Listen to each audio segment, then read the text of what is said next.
Bismillahirrahmanirrahim. Wa qala Nabi sallallahu alaihi wasallam, ma zadallahu 'abdan bi'afin illa izzan. Situ. Wa ma tawadha'a ahadun lillahi illa rafa'ahu Allah.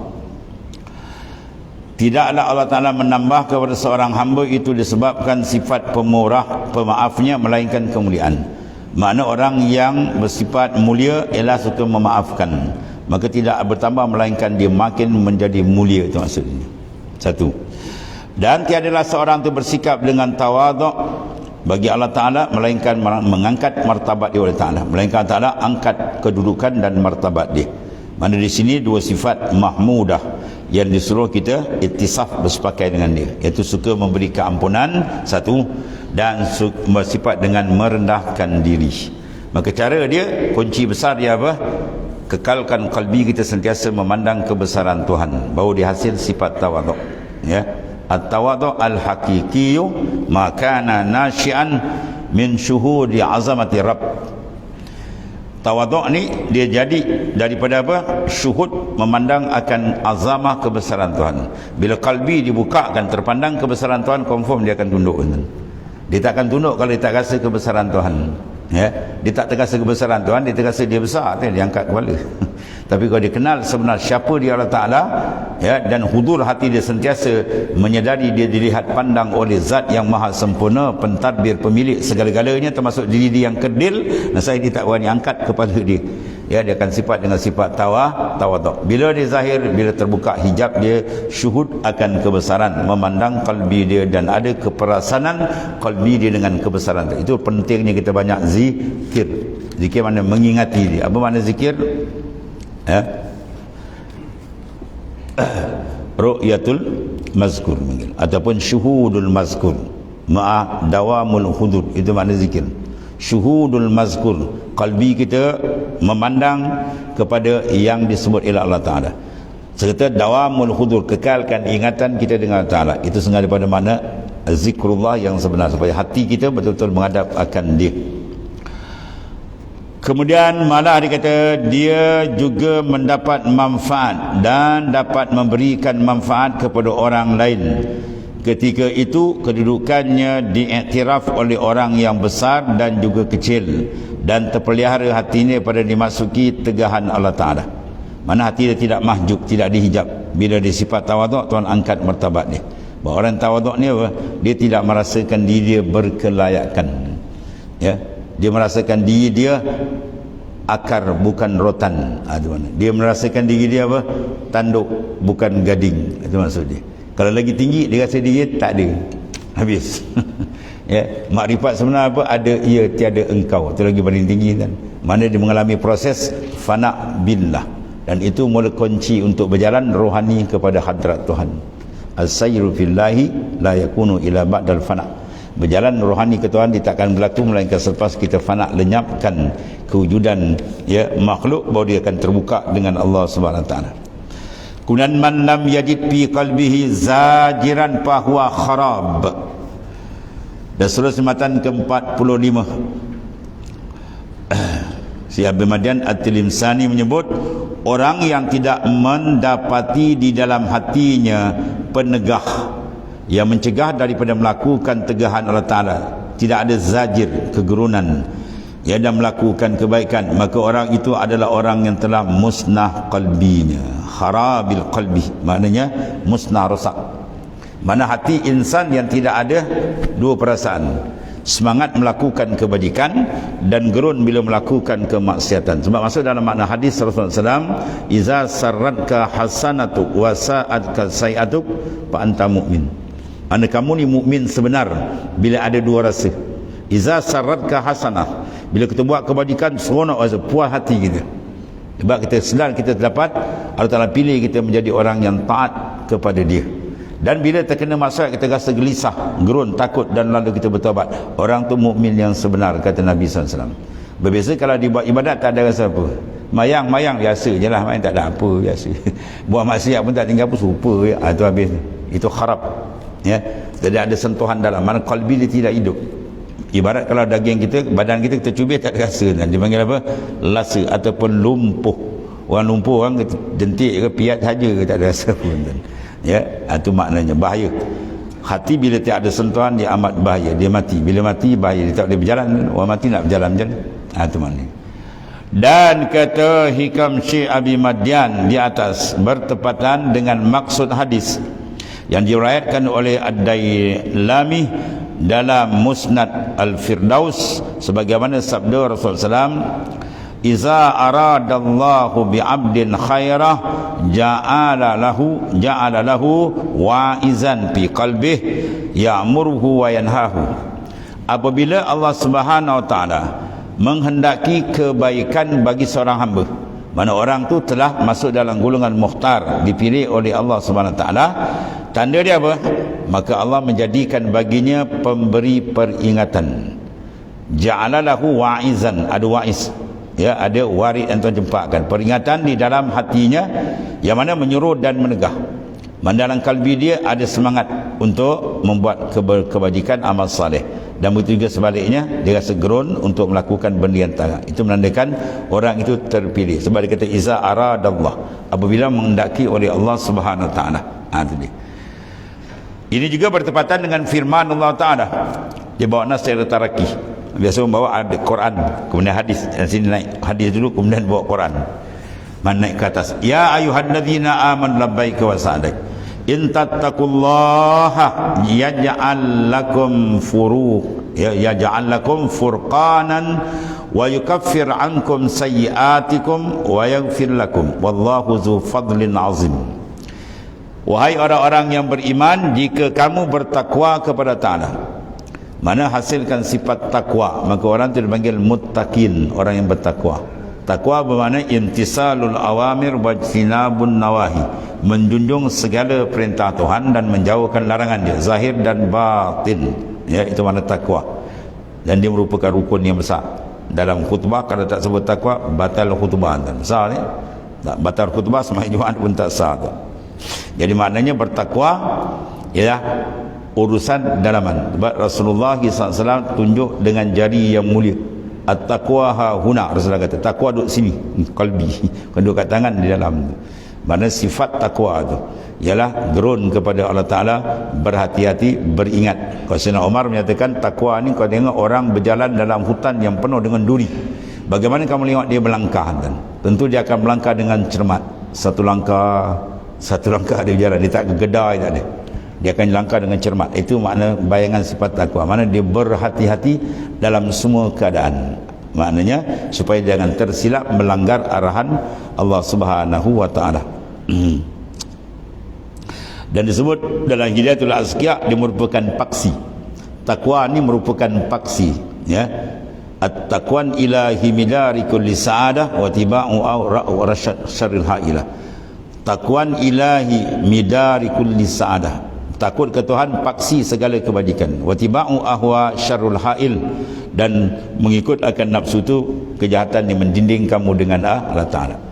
Jadi Allah Ta'ala panggil, wahai beriman, sekiranya kamu benar-benar bertakwa Ta'ala, maka jawab dia, yaj'al lakum furqana.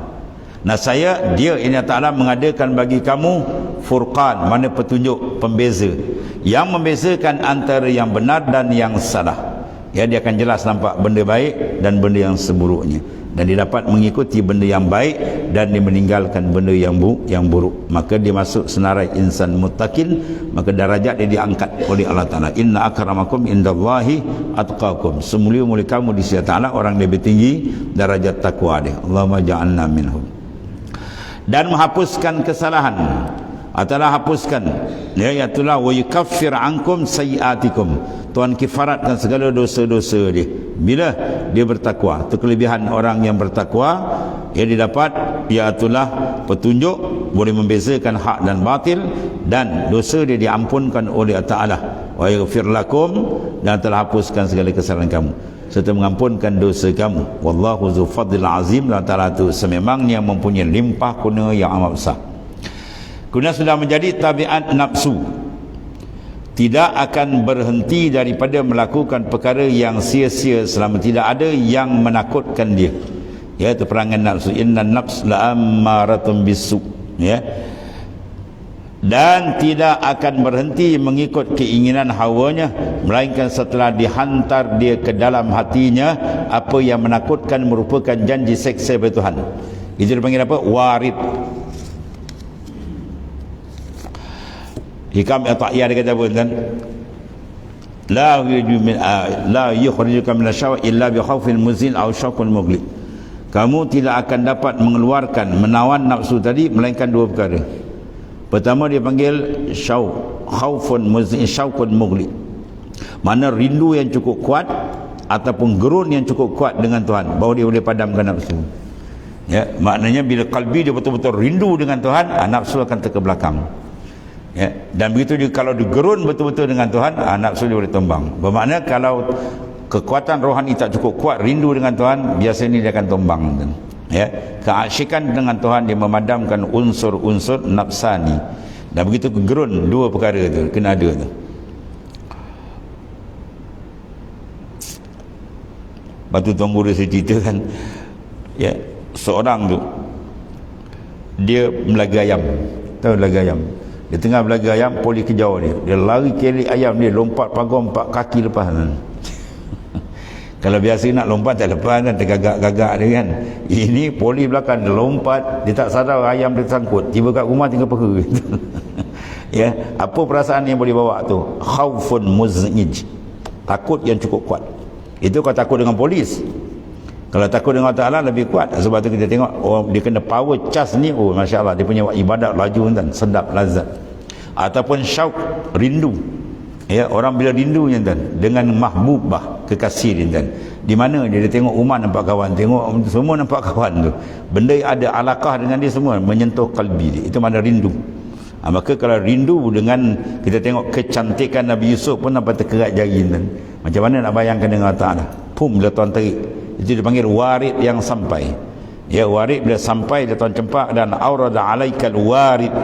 Tuan cempakkan warid dalam kalbi insan. Dan sama ada warid tu al-intibah, memberi semangat peringkat awal, atau warid tu maknanya al-iqbal, peringkat yang kedua, dia memberikan hati tadi tak menghadap, dia menghadap. Itu semua ada urusan warid dan Tuan cempakkan ke dalam kalbi insan. Ya. Dan yang ketiganya warid dan wisal, terus sampai kalbi ke Tuhan dengan bahawa panak tenggelam yang lain, maka berlazat ia dengan Tuhannya. Allahumma ja'alna minhum. Kita minta Allah Ta'ala tarik kalbi kita dan supaya benar-benar sampai ke hadrat dia. Kemudian sudah menjadi tabiat itu. Kemudian apabila Allah Ta'ala hendak mendatangkan kebaikan pada hambanya, maka dia mencampakkan. Bahan semua ya yang kita dapat ni bukan handal kita, bukan hebat, semua kurnia dari Allah Ta'ala. Dicempakkan hidayat, dapat kita hidayat. Dicempakkan kemanisan, dapat kita kemanisan ni. Jadi raih dengan ni minta, bangun malam-malam minta. Paling besar kita minta apa? Injizab, tertariknya kalbi. Allahumma ja'alna minal muradin. Ya Allah, jadikanlah hamba-Mu ini orang yang Kau kendak. Mana dia tarik, bila Tuhan sentap dia, Tuhan kalbi kita menghadap dia, habis. Cair nafsu pun terpelanting, syaitan pun terguling. Dan bila ada jazbah, sap dia tarik. Ya. Itu kita tengok bila berlakunya tarikan kepada tukang sihir Firaun, sedangkan dia belum beriman. Bila Tuhan tarik aja, habis.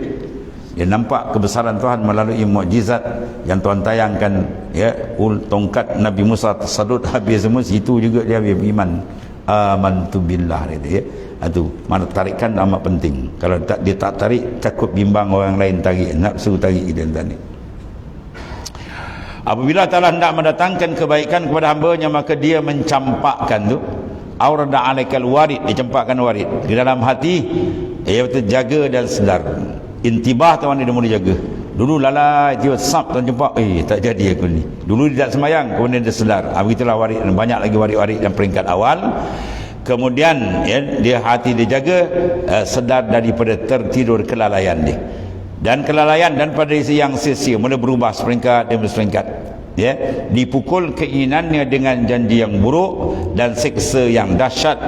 Tuan cempakkan ingatan dia kepada azab Tuhan yang maha dahsyat, ya, kemurkaan Tuhan yang maha dahsyat. Akhir mengetuk pintu hati dia tadi, melakukan perubahan. Sebab kalbi itu ialah milik Tuhan, dia boleh pusing bila-bila masa kan. Bila dia nak tarik kan, dia datangkan asbab-asbab dia, kesedaran, kegerunan dia yang sungguh ikhlas.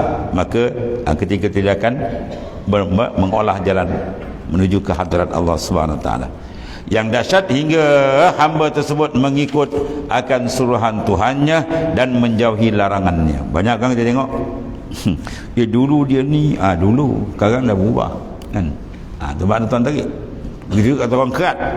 Ya dulu dia orang baik, sekarang tu tuan kerat. Sebab nama dia semua tu. Ar-Rafi' wa nama dia, Al-Muzil wa nama dia.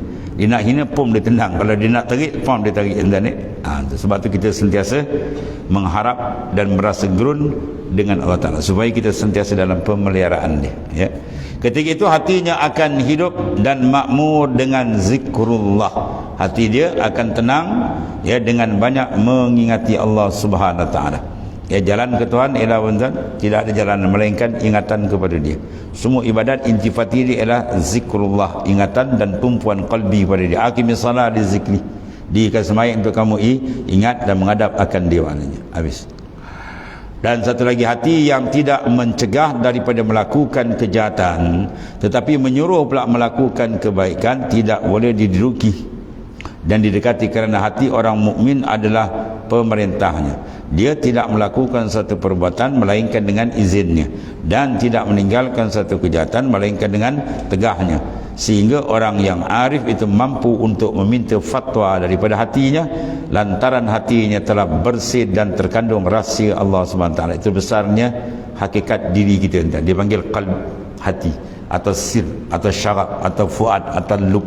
Hakikat dia apa? Latifatul rabbaniyah, ruhaniyah, nuraniyah. Itulah hakikat diri kita. Latifah, benda yang seni, yang halus, ya.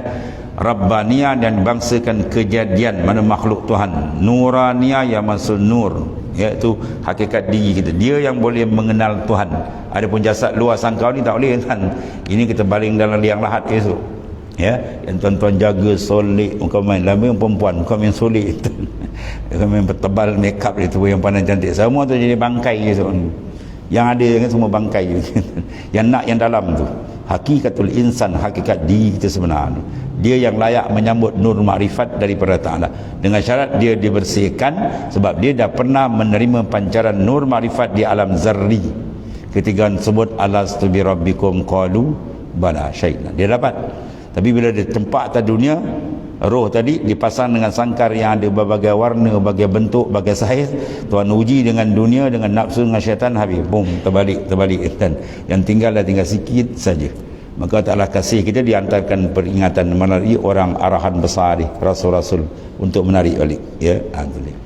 Tapi apabila hati itu telah musnah dan roboh, ya, jangan dibiarkan dikuasai oleh sesuatu yang tidak dapat menegakkan haknya, kerana ia akan menambahkan lagi kemusnahan hati itu dan memalingkan dia daripada jalan petunjuk kepada jalan kesesatan dan kerugian, sehingga musnah segala panca indera lantaran rosaknya kalbi. Sebab tu kita tackle ilmu kalbi, ilmu roh. Dia yang kalau dia baik, semua baik. Dan tackle yang tu, dia Swiss besar tu. Inna fi jasadi bani adam mudghah iza saluhat saluhat sa'id jasadu kullu wa iza fasadat fasadat sa'id jasadu kullu ala wajhil qalb. Dalam jasad anak Adam ada seketul daging, bila dia baik semua baik, bila dia rosak semua rosak, ala wahil. Itulah hati manusia. Hadis sahih daripada Nabi SAW, ya. Jadi hati adalah singgasana gubernur dan pusat pemerintahan bagi seorang raja menegakkan segala tindakan dan arahan. Hati kita kata pergi, kita keluar rumah kan, tiba kat rumah dia kata balik pusing balik kan. Sebab apa? Hati. Kau tak pergi, hati aku tak sedap lah. Hati ya, hati aku tak sedap, ya balik kan. Semua arahan dalam kan, ya, hati itu. Sebab kalau kita nak ambil orang pun nak ambil hati, kena pandai ambil hati ke dia. Dia kata kau kena pandai ambil kaki. Orang tak cakap tu. Kita pandai tackle kalbi hati dia. Dapat hati dia, kita boleh ambil pandai. Kita pandai, kena pandai mengambil hati. Orang tak kata mengambil kaki, mengambil tangan dari dan sebab dia tu ibarat raja, dia mengurus. Kalau dia baik, semua baik. Dan menggerakkan segala tindakan arahan. Bila rosak, pasti dia rosak. Dia kalau baik, semua akan baik, ya. Sabda Rasulullah sini ada hadis ni, ala wa inna fil jasadi mudghah iza salahat salahat jasad kullu wa iza fasadat jasad kullu ala wahyal qalb. Ingatlah sungguh dalam jasad anak Adam itu ada seketul daging, bila daging itu baik, seluruh jasad akan baik, dan apabila rosak, maka jasad semua roh rosak. Ingatlah itu ala wahyal qalb, itulah hati. Dia adalah hati. Justru barang siapa ingin takarrub dengan Tuhannya, nak betul mengenal Tuhan, belajar ilmu kalbi dan kenal akan diri sebenarnya. Apa dia? Kalbi itu. Dia kenal cara-cara dia dan cara berjalan dia, insya-Allah dia kenal akan Allah Ta'ala. Dan taklah dia menyebutkan dirinya dengan membersihkan hati tadi.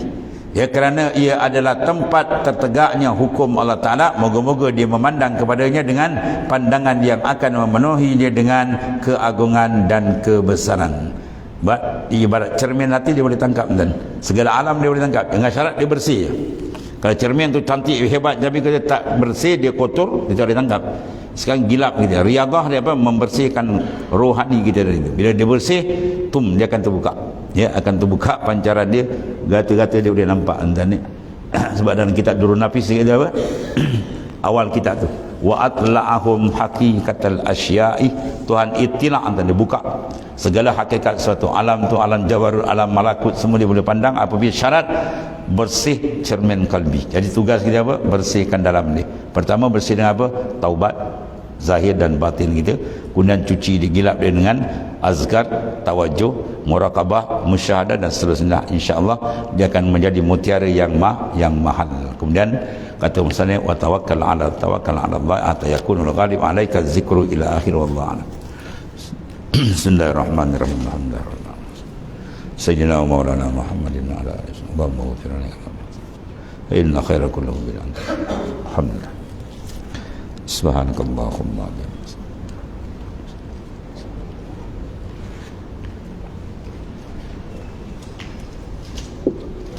Ya karim.